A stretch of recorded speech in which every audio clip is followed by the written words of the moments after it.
Welcome to the Top 200 podcast with your host, Herschel Foran. What's up, everybody? It's Herschel Foran from High School Top 200, and welcome back to the Monday morning meeting. It's the first one of 2025. As always, subscribe on my YouTube. It's just High School Top 200. Also on the Facebook, which is also High School Top 200, and then TikTok and Instagram, which is HS Top 200 on those platforms. Still trying to get used to it. Still don't really like doing it.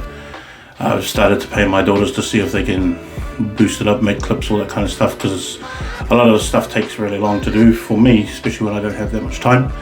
So I'm getting them to kind of do it. It's been a long time, purposely, just because, rugby's not on. I could talk about a lot of stuff because I still have general discussions to myself, about schools and players that come back the next year, all those kind of things. Under 15 players, under 16 players that will sort of come back into the first 15 this year, all that kind of stuff. I always kind of think about it just throughout the year, and so I could talk about that, but I don't know if you guys find that stuff interesting. I do, just because I love doing this kind of stuff. But it's the first one for 2025. Hope everyone had a good Merry Christmas and Happy New Year's, all that kind of stuff, and all your parents got back into work all right, and didn't get into debt over the summer. It was Christmas and holidays and all that kind of stuff. I spent my holidays in Australia with my nephews and nieces and my sisters and my brother. All that kind of stuff. Saw some rugby games, saw rugby games over there, saw some rugby players, did a little bit of work, but nothing really major. I wish I could actually do top 200 over there, to be honest. I wish I was able to do something like that over there. I'm not bound to New Zealand, just my pride is all in New Zealand. My pride's in the black jersey, so, if I wanted to go somewhere, or I've had other offers before to do this other places, I'm not bound to New Zealand financially or anything like that, but my pride's still here in the black jersey, so that's the only reason why I kind of stay. Hopefully I can do something with New Zealand rugby or get some funding or something, because I just love doing this. I really do. I wish I could do this full time. I wish I didn't have to work another job just to keep things going, but I just love doing this. That's why I like girls rugby. That's why I like first team rugby. I like under 15s. I wish I could go to under 16s tournament, especially the Hurricanes under 16 tournament. I wish I could go to that one. It just clashes with other stuff in that same time, but yeah, I wish I could go to that. But I thought, so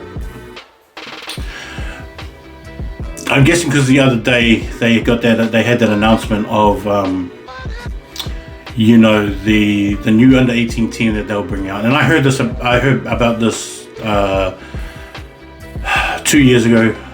I heard about that, and I was told by some coaches that this might be the direction that they're going to, and they didn't do it that year, but then they did it sort of the following year after this. But I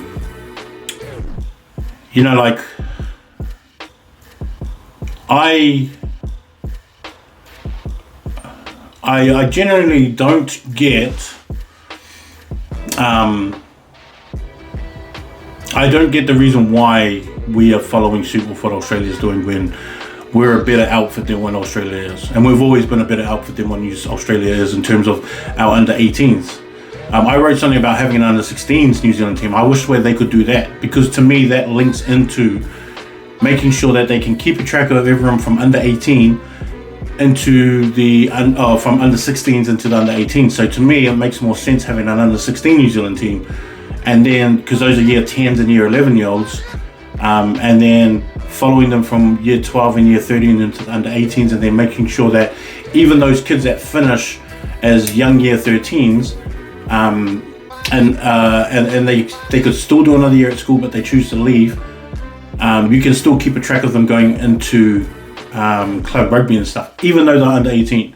And the cool thing about that is that having an under 16 New Zealand team is that these guys get a taste of what having the black jersey is all about at under 16s. reassuring your goal if you got into that team, or reassuring your goal again if you just missed out on that team. That's why I believe that at under 16s, I think everyone should have a region camp, at least one small camp. From those camp, obviously selectors will go to select a team, follow them throughout the year before you select your team and getting into those camps, by making sure there's an under 16 New Zealand team, and then follow them into the under 18 program as well.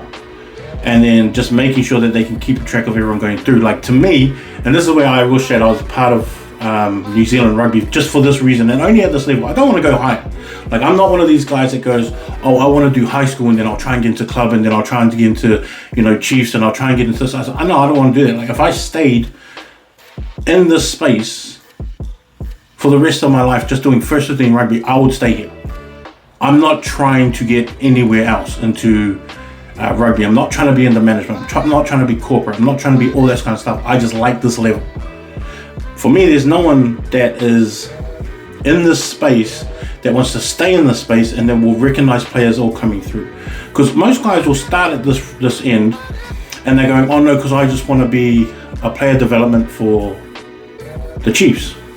So they will just move there for 2 years and then go. Then the next person that comes in has to learn a whole bunch of boys' news names, a whole bunch of kids' news, and then figure out in however long he's there, oh, how does this actually work? Because then most of the time, most of those guys refer to the fact that they go, oh, so who's the best team in the country? Oh, Hamilton boys. Oh, we'll start off with them. And then we'll say, oh, well, there's always a big Kings and Grammar game. We'll start off with those. Oh, there's Christchurch boys are always like really good because Daniel Carter came from there. It's like, bro, that's not how this works. But you wouldn't know that if you came into a role new, because your instincts just kick in and go, oh, well, how am I going to start this? To me, you have to have someone that's long-term in the space that knows how it goes from year 11s from year 10s and under 15s to year 11s to year 12s to year 13s, and seeing how these kids sort of progress on. And that's why I wrote about having a New Zealand under 16s, because like, to me, that makes more sense in terms of keeping an eye on everybody, tracking them through, and making sure at every stage you have the right selection. Meaning that you have the right boys coming to those camps, not just the one that made red teams. Because sometimes that's just not enough. Because you're only just dealing with your area. Then you have to squash them all together and then do it again. That's why I've got a top 200.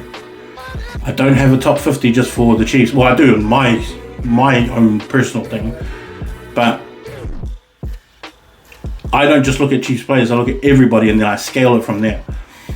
Getting a whole big broad view of what everyone kind of looks like when it comes to everyone coming together, and tweak it along the way. A lot of these kids are going to be different coming back, even this year. Like, I've already seen that in 2 games.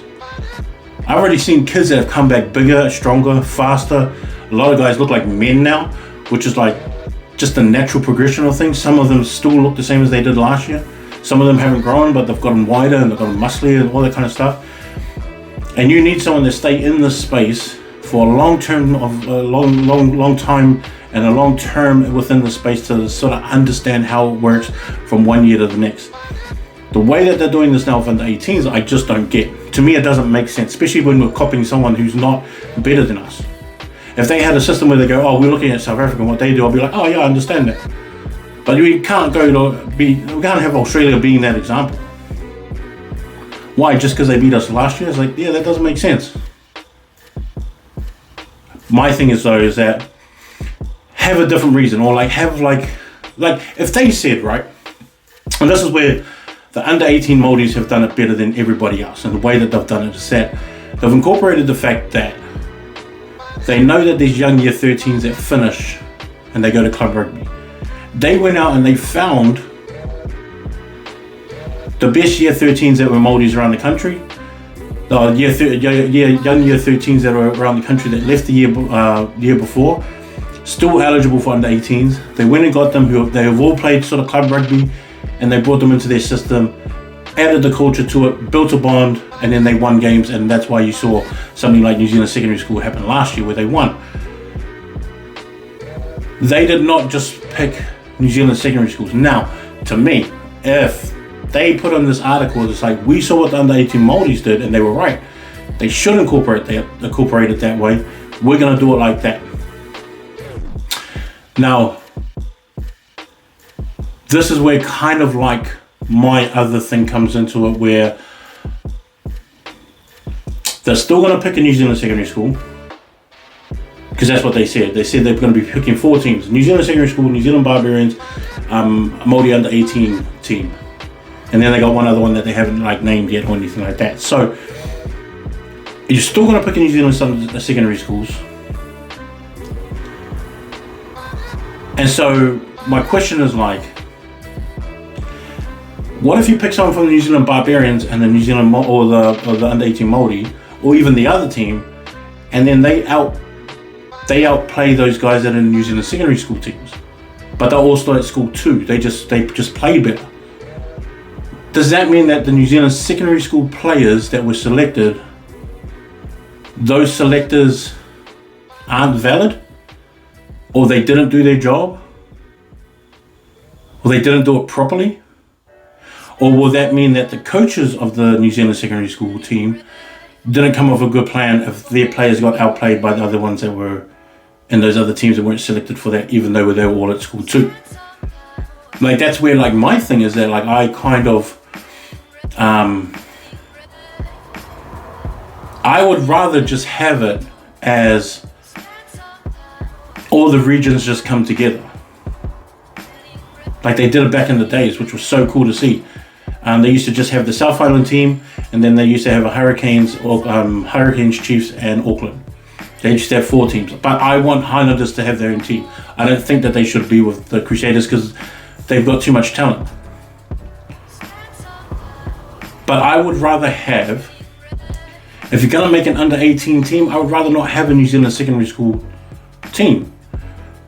Even though I love a secondary school selection. Because then you're putting the coaches at risk, the selectors at risk, management at risk, and then even those players at risk.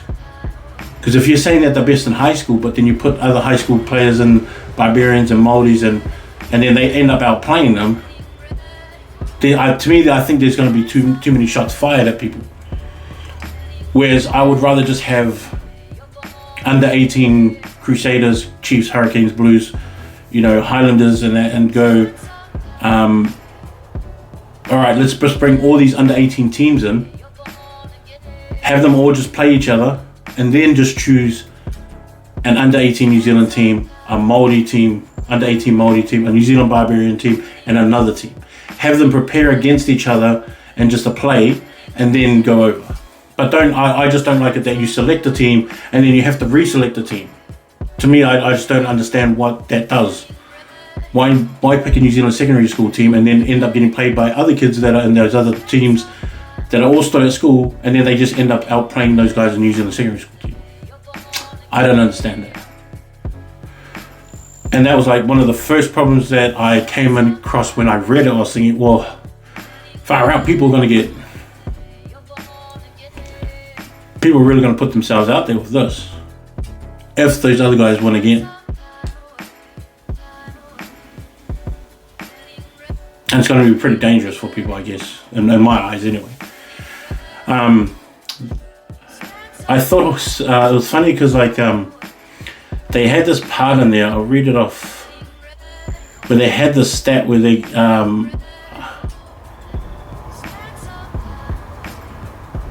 talked about how they said, we know from our registration data that nearly 30% of under 18 eligible players are playing at clubs in 2024, and they wanted to include them. That's what they said in the little write-up.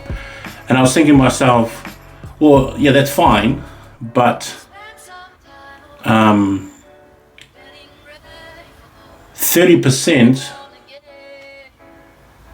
doesn't mean that they were all really good 30%. Not all 30% of those guys are even at that level of playing just because they finished school and they registered for rugby. I don't see that as the bigger number. I would look at it and go and see it as differently and say, like, 10% of those registered players that are under 18 playing club made Chiefs, Crusaders, Blues, Hurricanes, Highlanders under 18 the year before. Because to me, that's like a better stat to hold in terms of being able to tell what quality players are coming out of school earlier, you know.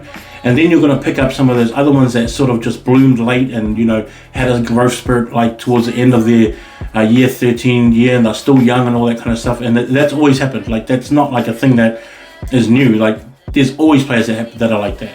A lot of players leave and then they're just better after school. Club rugby is just a better fit for them sometimes. Things like that. And then they end up playing themselves into it.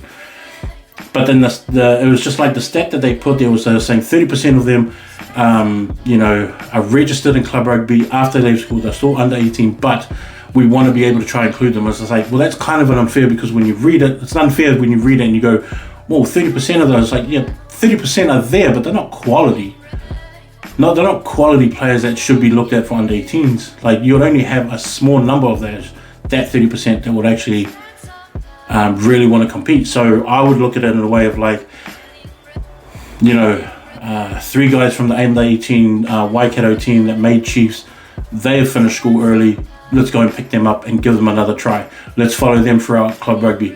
There were 7 players from the Blues under 18s from the year before, still under 18. They can still play. They play for Eden. They play for Carlton. They play for, you know, Waitak. They're out there in Massey. You know, all that. Like, those things should be stated that way, because it's kind of misleading. Because it just makes you think, it's like, man, there's 30% of players, you know, that are under 18. It's like, it's not really like that. Like, be more specific and realistic about the numbers. And I think like one thing I did like about it, and who was it? Matt Sexton was the one that said it. And he's the New Zealand rugby high performance manager, and I think he's been there for a few years. I can't remember, because I don't really talk to. I think I know what he looks like. I think I know, but one thing that he's doing is that he's making sure that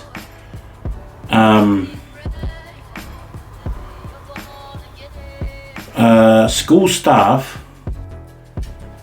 and coaches and managers of the under 18 team will be heavily from secondary school selection. Like, those guys would be the ones that would have the coaching and all that kind of stuff for the under 18 New Zealand team. And I thought that was important, because we're still dealing with kids.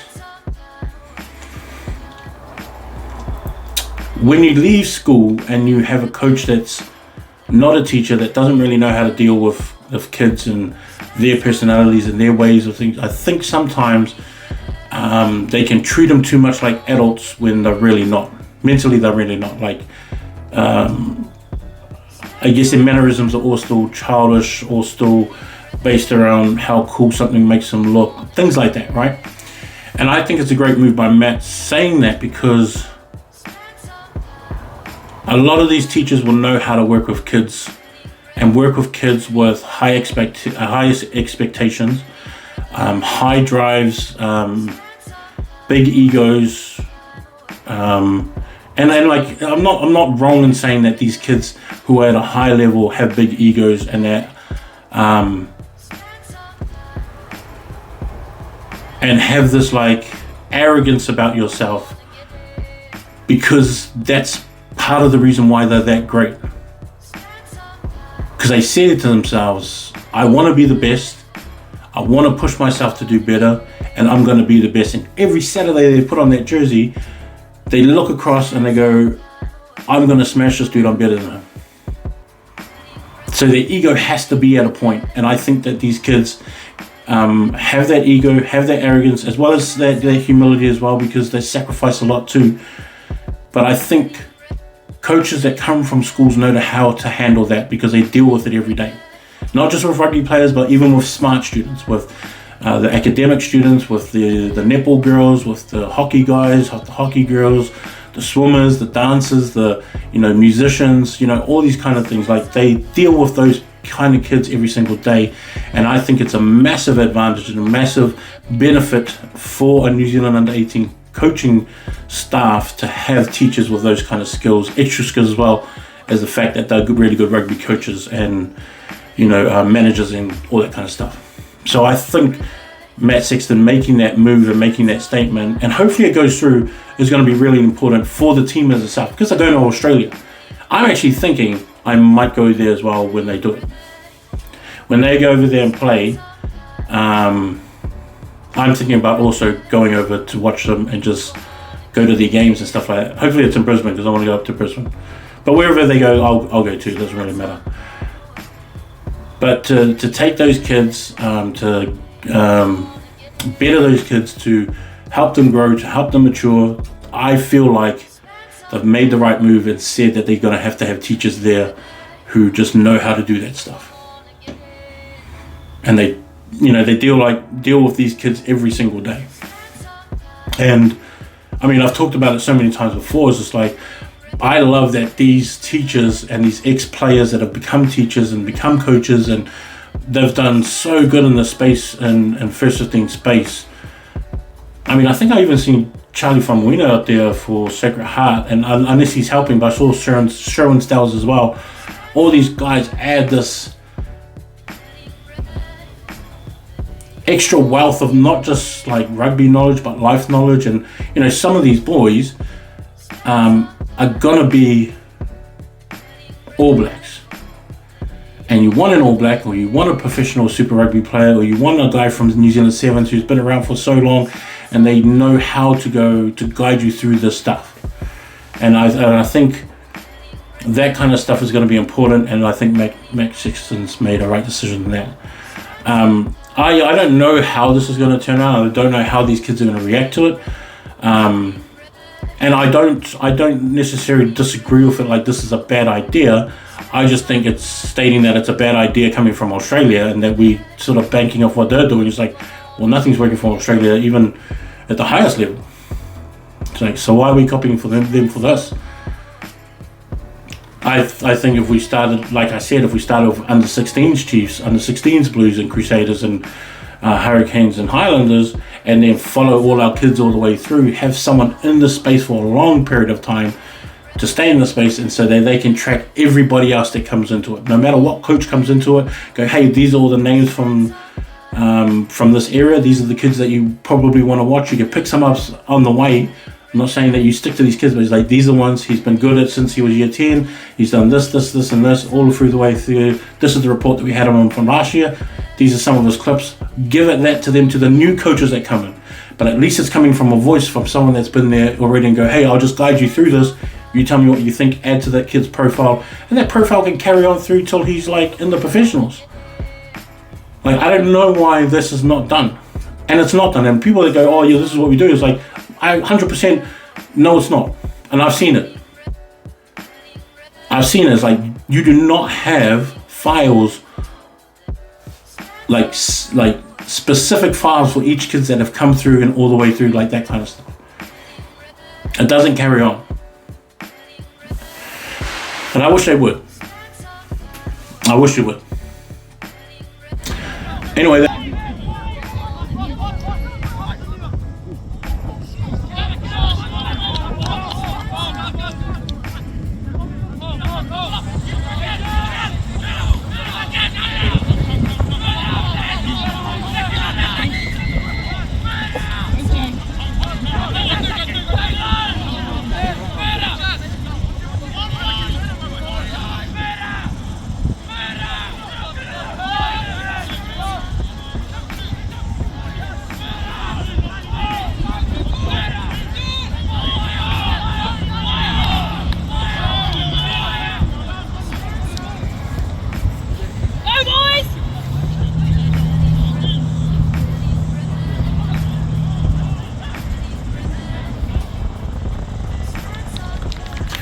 Anyway, that's going to be one of those cool things to see this year, and to see how it does it. See how the kids do. Let me know what you think about those ideas, because, like, I'm, as you can tell, I'm not too sure on that and how it's going to work, or even if it's going to work. But I don't know. I was asked, I get asked a lot by kids, sort of what they need to do, sort of to be ranked or to be seen or to be noticed, all that kind of stuff. And so I thought I would talk about some things that I've noticed that I think our kids need to get better at.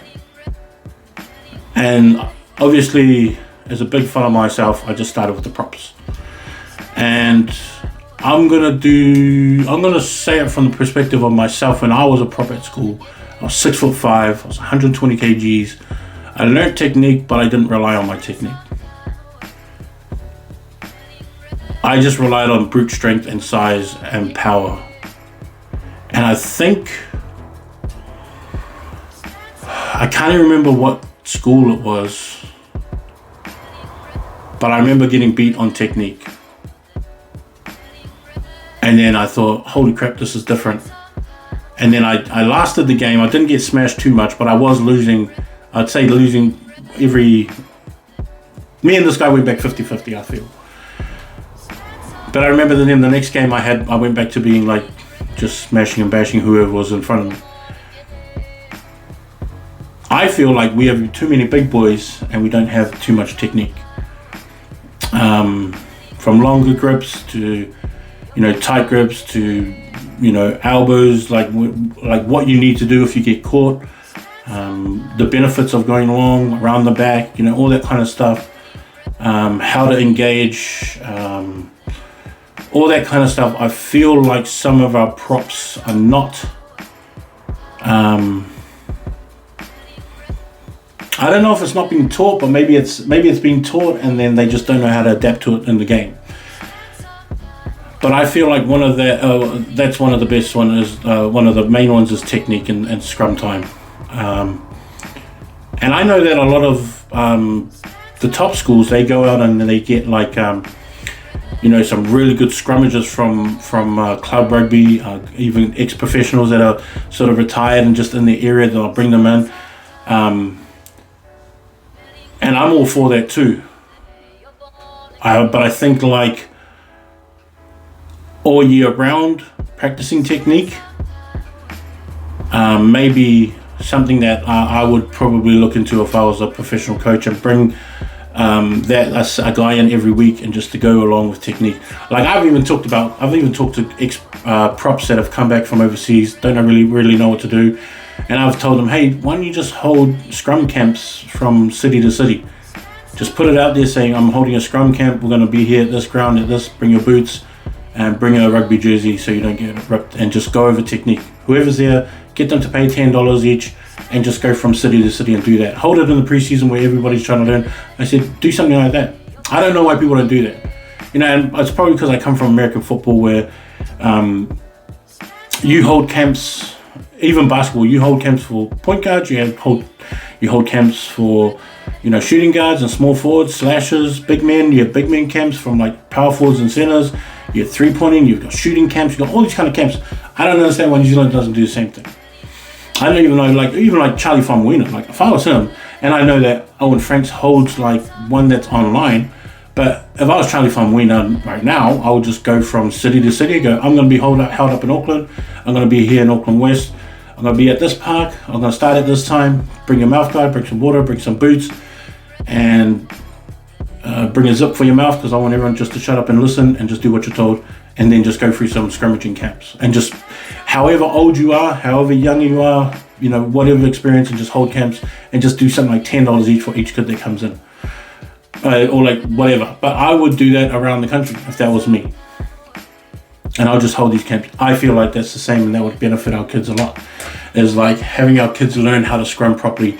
Even our big islanders who are big, strong, who just fully smash through this. Like at some point you're going to learn technique, because when you get to club rugby and you're going to get up to like a 28-year-old who knows how to scrum, and he's going to make your chin touch your chest, and you're going to be lifted your feet off. Your feet can be off the air, dangling, sucking for breath. That's what technique does. You take your feet off the ground, which is not something that probably feels good. I've almost had that done to me, but I was 125 kgs. Even if they got me in a position, lifting me up is a different reason. That's a different thing. The second one I thought was Line out timing was one that I was looking at. And like it's timing, and it's guys that don't know how to stiffen up when they're in the air, having that straight, solid body. Like I've seen too many kids get turned to the side, have one leg buckle, that when you're holding them like this and one of their legs goes up and then they're getting all shaky in the air. Dudes that drop to the ground, hit their back on the ground, like all those kind of things is a jumping and lifting problem. And that's one thing that I would look at for the whole country to sort of sort out, because your timing, your form, your in the air skills, bringing him down, all those things, I think we need a lot of work on in first 15 rugby. Too many guys I've seen drop on their shoulders, and like it's not the dropping on their head, it's when they drop on their shoulder. Because I like, in all honesty, I don't see a lot of kids getting dropped on their head. I get to see a lot of kids fall to the side and then drop on their shoulder, and then they go off. And obviously their wind's gone from their body and stuff like that, but these kids are out with like shoulder injuries all the time. So to me, that's one of those kind of things that I wish that might need to be talked about more, is really good line out. Actually, Rotorua boys yesterday I looked at, and they had really good technique and stuff. They never, I never saw those kind of things happen with them. But yeah, that's probably another one. The other one was halfbacks. I didn't like halfbacks. I don't like halfbacks that get to a ruck and then figure out what they're gonna do. And there was so many of those last year, and most years there's so many of them that get there and then they look again, then they look back, and then they decide. Or some of them look again, look back again, and then and then they go. It's like, mate, you already lost. I hardly see any halfbacks that are on the run to the ruck, already calling for the guys, and then they get there, ball's gone. Hardly ever see that. Hardly ever see that kind of thing. And like, sometimes I feel like the halfback relies on the forwards too much to give them clean ball, and they like to blame it on the forwards. Where sometimes I'm like, hey man, they've given you clean ball and you're not using that to your advantage to the point where you can keep it rolling and keep it so that they don't form a line in time if you just get the ball and carry on. But because they've given you that time, you sit there, have a look, and then go back again, and then it's gone. You've already wasted some of that time that they've already created for you to have. Now you got to do your due diligence at the same time and go, well, if these guys are giving me that space, I'm going to use it straight away. It's got to be gone. Call it on the run. Call your action on the run. Do things like that. Organize yourself like that. That's something I've noticed about halfbacks lately, is that it's not lately because I've seen it the whole time, but I feel like it's happening too often now, is that they rely too much on the forwards. Even when the forwards are giving them good ball all the time, they seem to be cutting down their own time by not being organized once hitting the back of the ruck. Fullbacks is the other one that I didn't. I just wish that you would have more talking fullbacks. Some fullbacks are too quiet. Some fullbacks, sometimes I think that they don't know what's going on. Great runners, great tacklers, good in the air, make good decisions by themselves, but when it comes to a standstill of a scrum or a line out where they got set pieces and they're not, you don't have the ball and you're not attacking, to me, if the fullback is quiet, then to me that tells me that you don't really know what's going on. Because if you haven't talked to your second five, you haven't talked to your wingers, you haven't talked to your centre or your halfback or your number 8 or your blind side, sometimes I think it's like, oh, maybe you don't know what's going on, or maybe you're unsure and you're just going to react. Whereas most times, if you start calling out assignments for everybody, you don't have to react. You don't have to react based on what they're giving you, because all the assignments are already taken. You already know what's going to happen. not about guessing about it when it starts and going, oh yeah, I'll just go and tackle him now because now he's out. It's like, no, how about if you already told this guy to cover that space, then you wouldn't have to make those kind of decisions. All of that kind of stuff in communication, having fullbacks do it, and fullbacks, you have to do it. You're the last line of defense, man. You're the only one that can see everything else that's happening. You and the other fullback on the other side. So to me, it's like the more prepared one, the more that barks out a lot more demands and commands. The more organized you are, that's how I see it anyway. But those are like probably the ones off the top of my head that I can really think about. Man, it's hot.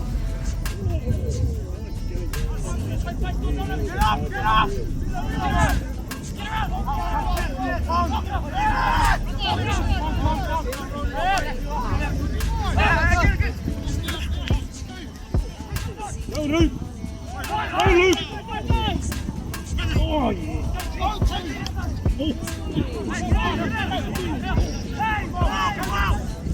Ball boy!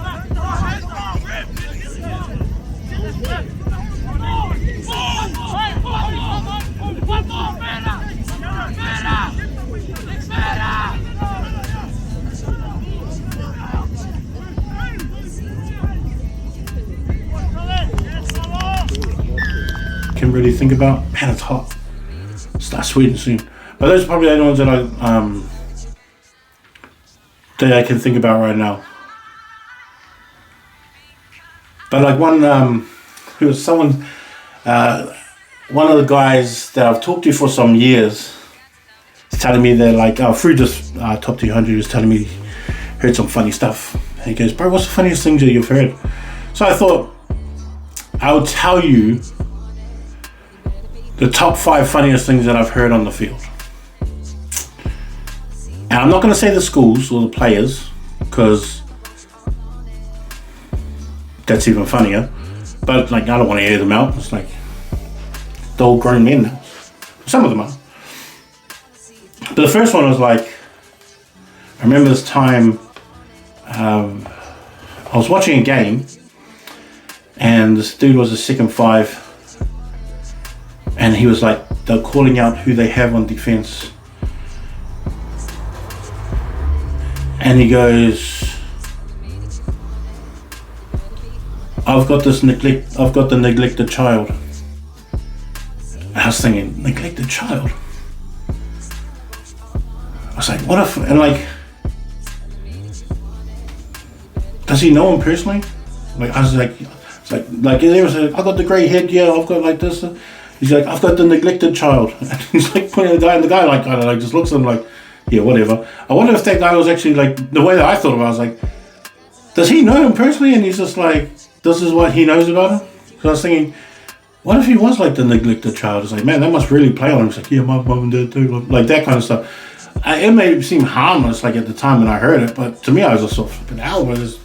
That's pretty ruthless, bro. Especially if you know him and it's true. It's like, jeepers, bro.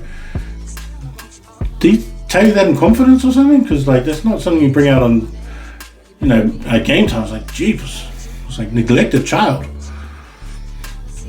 And I thought, wow, that's like kind of a strange thing to say. The other one I saw was like, you know, hookers in that. And then there's always like halfbacks like talking to hookers. And then this kid goes, he goes, bro, I seen your missus on IG. He goes, you're too ugly for her, eh?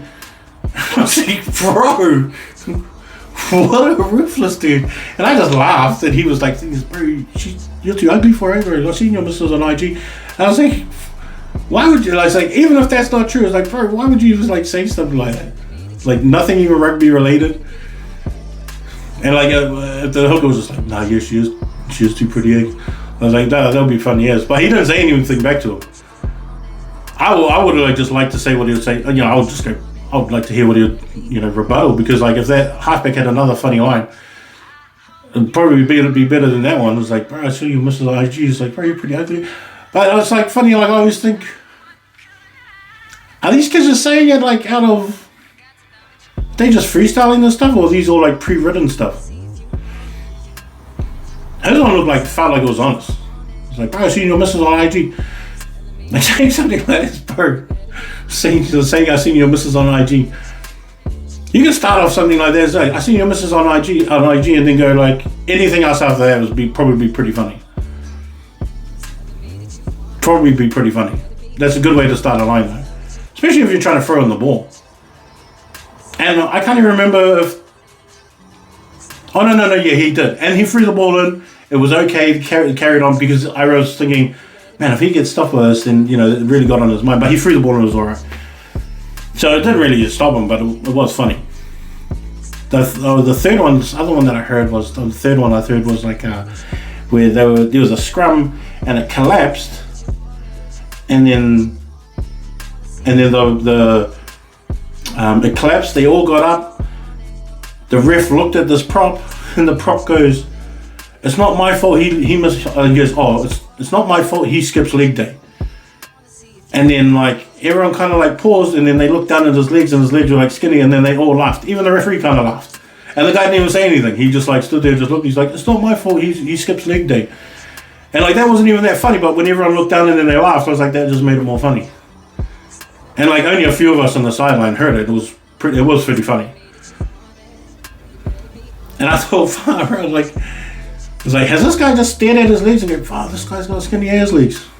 Or did he just have that one? Oh, that's the other thing I don't. I don't even know if he just had that on his mind, or was in the other scrums he just looked at his legs. Oh, this dude's got skinny legs, I'm gonna smash him.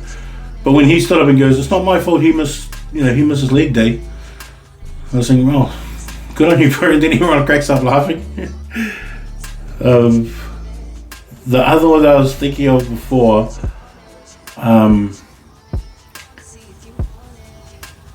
the guy got tackled out, and how to say, he sort of chased him across, tackles him out, and the dude that made the tackle, he goes, he tackles the guy out, they all go flying out, he stands up and he goes, don't worry, when you fail at rugby, I'll hire you. And then he ran away laughing, and the other guy just ran back. And I thought, far out. I was like, that's pretty brutal, man. It's like, when you fail at rugby, don't worry, bro, I'm gonna hire you. And I thought, I wonder if that kid went home and thought about that. It's like, no, Dick, you're not gonna hire me. Because that would probably hurt your feelings if you're keen as to be a rugby player, and then it's like, he told me I'm going to fail and that he's going to hire me. It's like, hire you for what? That's the other thing I thought. It's like, hire you for what? And no, it wasn't a white dude talking to an islander. It was like an islander talking to another islander. So it's not like one of these race ones. It's like, no. But I thought the last one was there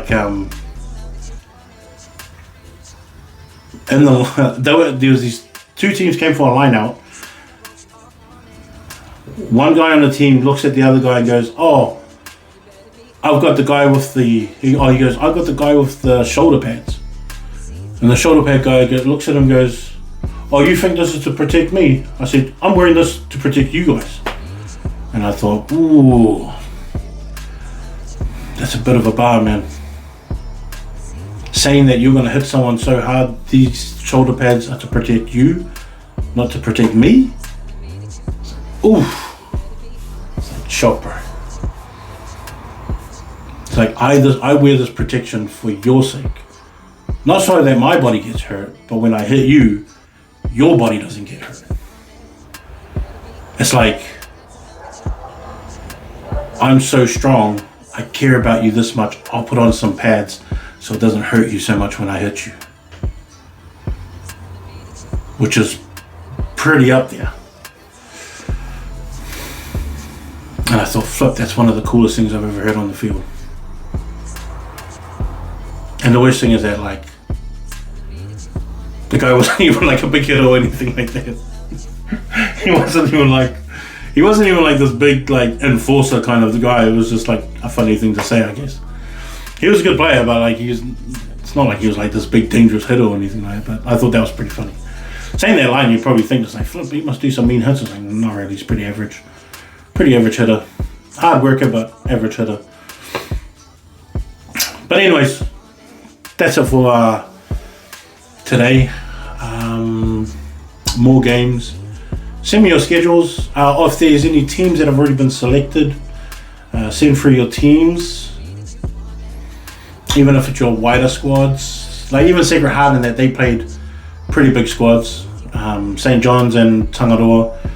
Tangaroa were down some guys because they have guys away at different things, but St. John's had like carried a big squad. Sacred and Rotorua boys had a bit of a big squad too. Still working out some players, stuff like that. But send me some of your squads if you guys got squads named. Yeah, send it through. Send through schedules so I can start planning out what I'm going to do. I think I might be going to St. Kitts Rotorua. No, St. Kitts Hastings. It's in Tupelo. Tupele's one of my favourite places to go watch rugby. Oh, and Delaney Park. Such a cool place to go play rugby. And go and watch rugby as well. I think I'm going to go to that one. I think that's on a Sunday. Send me your schedules if there's any games here on a Saturday or any games somewhere on a Saturday that I can come travel to. Yeah, hit me up. Let me know because I want to start going to a bunch more games. Come see all the new talent, see all some of these young guys. If you're year 11 and you made first 15, send through your name, send through your school and your position. Remember, I've only seen a bunch of you guys at year 15, under 15s at year 11 or year 10. So you guys might look a bit different in year 11 for me because I like a bunch of you guys are going to grow. Yeah, just let me know your position that you're playing this year. If you haven't changed schools or if you're different schools, just let me know. Anyways, that's all from me now. From High School Top 200. I'm Herschel Frauden. Later, Bolt.